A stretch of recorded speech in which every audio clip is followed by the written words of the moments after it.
Hi, this is Mike with AskTractorMike.com.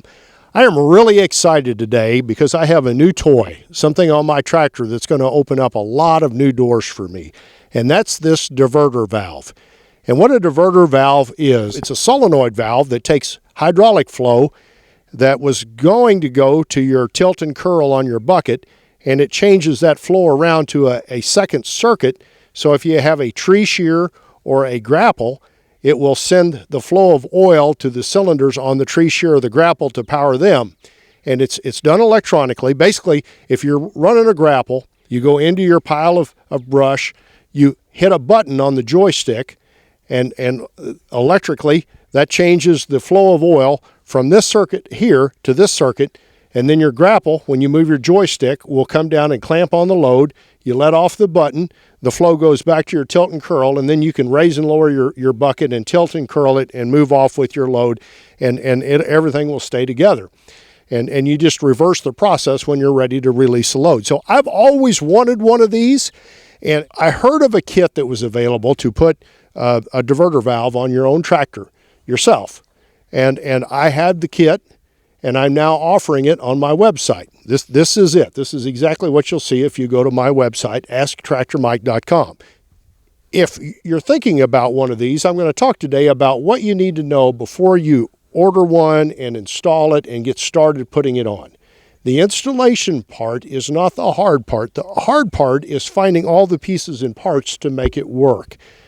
So anyway, let's talk about who probably shouldn't try to put this on themselves. Well, if you're really busy and time is extremely precious, or you don't have any mechanical ability whatsoever, or a little oil on your shop floor would freak you out, take it to a dealer, have them put it on, and bring it back and just pay the extra money.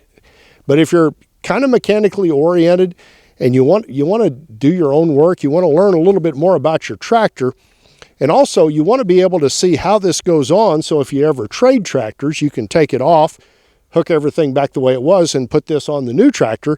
Well, this might be for you. When I installed this valve, I went a little different way. I had to use my tractor every day I was working on this. I used my tractor to feed hay with, and so I didn't want the tractor to be down. The owner's manual will tell you to disconnect the battery and take everything apart, and I wasn't about to do that. So I did it my own way. I didn't really follow the owner's manual. And if I had to do it over, I'm going to tell you today just exactly what I would do to prepare to put this on. And that's today's video. And then in my next video, I'm going to show you actually how it goes on once you've got all the pieces and parts. First off today, what comes in the kit? What comes in the kit is a valve and the brackets to hold it on the tractor, and then some fittings to get the oil flow out. But what doesn't come with the kit are these hoses to go to the front and the quick connects on the front to hook it into your implements. And the reason those don't come with it is because the people that make the diverter valve don't know how long to make those hoses, because it's going to vary from tractor to tractor. So if I'm ordering this kit, I would order it, get it in, and then I would dummy it up and just mount it on the tractor, and then have somebody help you and measure how long these hoses need to be so you can get hoses.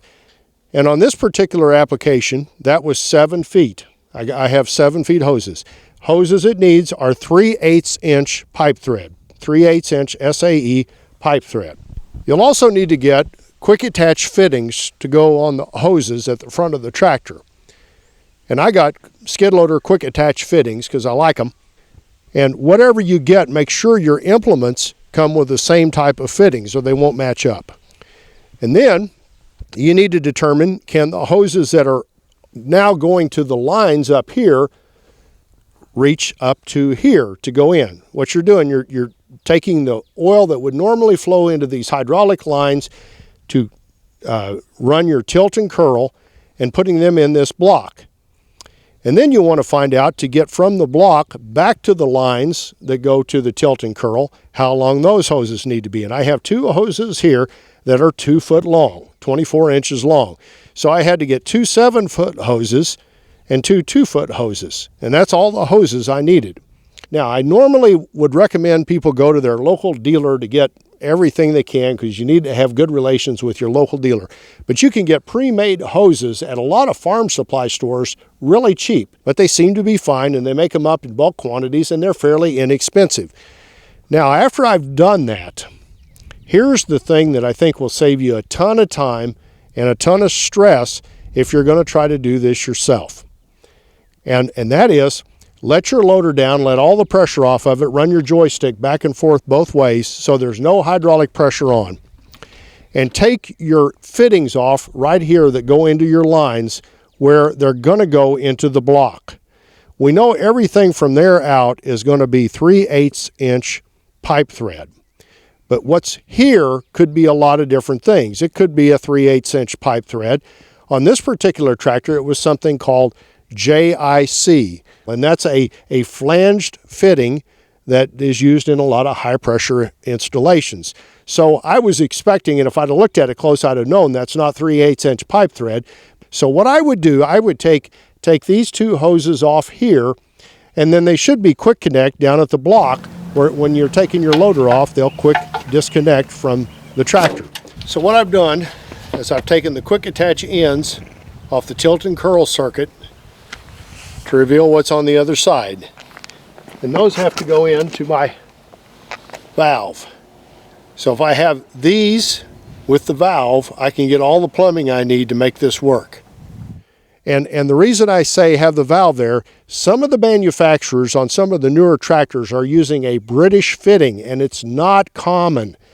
And if you try to find it in a farm supply store, you're probably not going to find it. Where I found all these fittings at my local farm supply store, you're not going to be able to find that one. So you need to go to a place that specializes in hydraulics and show them what these hoses are, and they'll know how to plumb that all back in. But that's the part I missed. It cost me 3 trips to the local farm supply store, and it's 10 minutes away, so it wasn't any big deal. But if you're a long way away from a good hydraulic place, take these 2 hoses off at the where they go into the lines and at the quick disconnect, and you're going to lose a little oil, so make sure you have a pan or something underneath it to catch the oil. And take those and this valve kit to your hydraulic place and show them what you need. Now I'm going to show you here. I have different angles on these, and I have an extension here to push them out. So it's a real professional looking installation, and these fittings here, some of these were supplied in the kit. So take all your kit fittings with you and show the people what you want, and you can take this video to show them. But to get this kind of an installation, you need to get all the fittings ahead of time. So all total, when I got done with this entire installation, not counting pipe joint cement, which you need, I had some of that already, this whole installation cost me like $636.40 for all of this on hoses, everything from one end to the other. And if you'd take it to a dealer, I think you'd be paying around $1,000 to $1,200 and maybe more. I haven't priced that. In my next video, I'm going to show you, if you have all those fittings in your possession, how to hook this up and make it work. And when you make it work, it's a great feeling, because this is going to open great doors to me for productivity for my tractor, and I know how it all works, and I'm happy that I got to install it myself and save a little bit of money.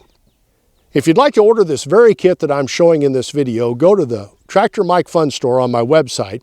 If you'd like to subscribe to my YouTube channel, I'd be honored. Click the Mike face icon and click the bell icon so you get notified when I post new videos. And here's the video you need to watch about a diverter valve if you're going to put one of these on. Thanks for watching.